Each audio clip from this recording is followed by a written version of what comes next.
Assalamu alaikum. My name is Tony. I was born into a Christian family, and many of my family members are ministers or pastors or involved with the church in some way. Although my country is very beautiful, there's also a lot of problems with it. For example, crime. A woman is raped every 2 minutes, according to statistics. Every 2 minutes, a woman would be raped. Now, the Christians in the churches would teach the people that the shaitan created the religion of Islam and that it was an evil religion. The media and everybody seemed to hate the Muslims, and this idea was propagated through our society. But I did not hate the Muslims. I wanted to guide the Muslims to the straight path and show them that they should not worship any rock or any man or any created thing. Now, could you imagine me telling a Muslim that? Now, at this time, I didn't really understand my religion very well, so I wanted to study it. And I was raised to believe in the Trinity, and so I worshiped the Trinity out of ignorance. This is the way my parents taught me to do. See, I was born into the strongest sect of Christianity in my country. These are known as the Baptists, and they believe in the Trinity very strongly. But for some reason, it just didn't feel good for me to do this. But I just followed along because this is what I was taught to do. So I began to read the Bible, and I wanted to learn my religion so I could teach it to others and teach it to the Muslims. But when I read the Bible, I was shocked. I couldn't believe what is in the Bible. I was surprised that every prophet came with the same message, that there is no God except for the one true God, and that you should worship Him alone. None of the prophets taught about a Trinity, not even a single one. They all came with the same message. They all came with the message of oneness of God. For example, in Deuteronomy chapter 6, verse 4, "Hear, O Israel, the Lord our God is one Lord."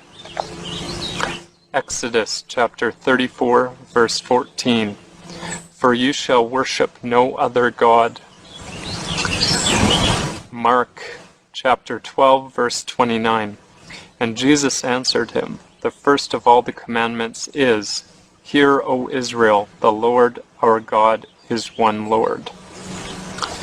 Matthew chapter 4, verse 10, "Then said Jesus unto him, Go away, Satan, for it is written, You shall worship the Lord your God, and Him only shall you serve."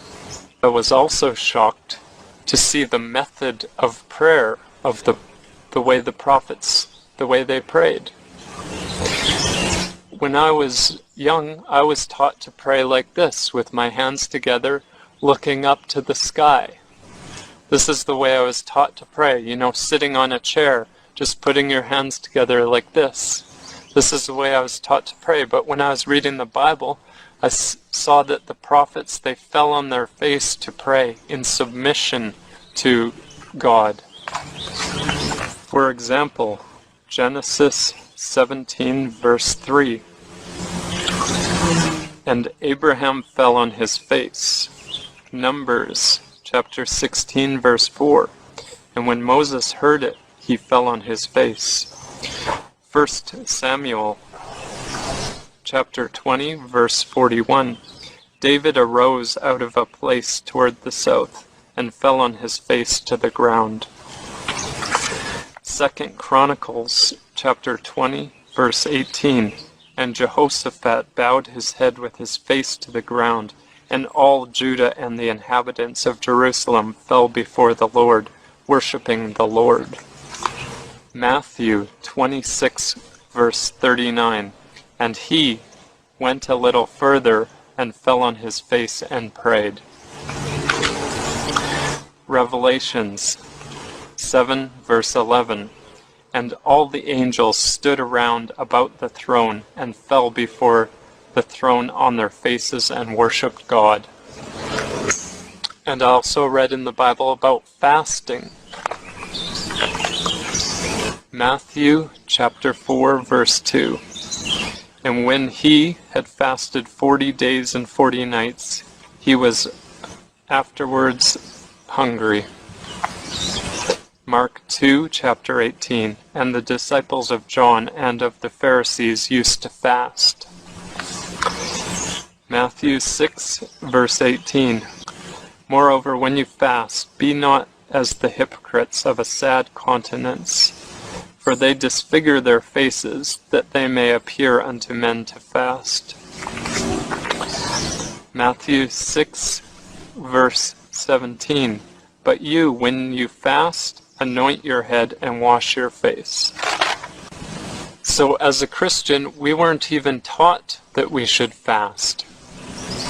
This wasn't even something that the church leaders even taught us to do. And not only this, but in the Bible it talks about the Hajj. In Psalms 84, verse 65. Blessed is the man whose strength is in you, who sets their heart on pilgrimage as they pass through the valley of Becca. Genesis 47, verse 9. And Jacob said unto Pharaoh, the days of the years of my pilgrimage are 130 years. You see, if the Christians were following their Bible, they would be so similar to the Muslims, and they would not hate the Muslims, but instead they turn their backs on their own book. They don't even believe in their own book. Instead they teach something different. If only the Christians would follow their own book, they would believe in the oneness of God. They would pray by prostrating. They would give charity. They would fast. And they would go to the Hajj. Inshallah. Now, when I read the Bible, I was also disgusted at what I found. I was horrified because of the lies in it. For example, in the Old Testament, there's a story about Jacob, how he has a wrestling match with God, and he beats up God. He wins. He is superior in strength to God. Now, how can I believe that? Another good example is in the Bible. It says that God sleeps. How could God sleep? Psalms 44, verse 23. Awake, why do you sleep, O Lord? Psalm 78, verse 65. Then the Lord awakened as one out of sleep, and like a mighty man that shouts by reason of wine. How dare anybody utter these lies against God? So how could I believe in the Trinity when none of the prophets believed in the Trinity and none of the prophets taught about the Trinity? How could I believe in it? So I went to my family and I told them I do not believe in the Trinity because none of the prophets did. And so they arranged for me to meet with one of my family members who is a minister, and I debated with him, and I said, I want to see where in the Bible does it say there's a Trinity. There's nowhere in the Bible. It doesn't say that anywhere. And the proofs he gave were very, very weak, and finally he became so angry with me that I wouldn't just believe it, but I just wanted to have the proof for it. I still wanted to prove the Muslims wrong, though, because I was believing what the media was telling me. I was brainwashed by the media.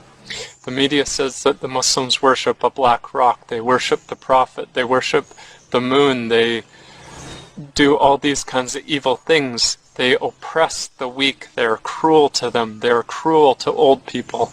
They are cruel to women. This is what the media is teaching. They are even cruel to each other, their own brothers. This is what the media is teaching, and I was believing it. So I went to the mosque, and I wanted to buy a Quran, a translation of a Quran.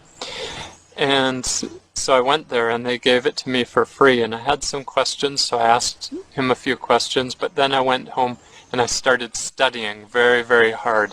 I'd study for hours and hours to try and find mistakes in the Quran and find problems with their religion, but I wasn't able to find any.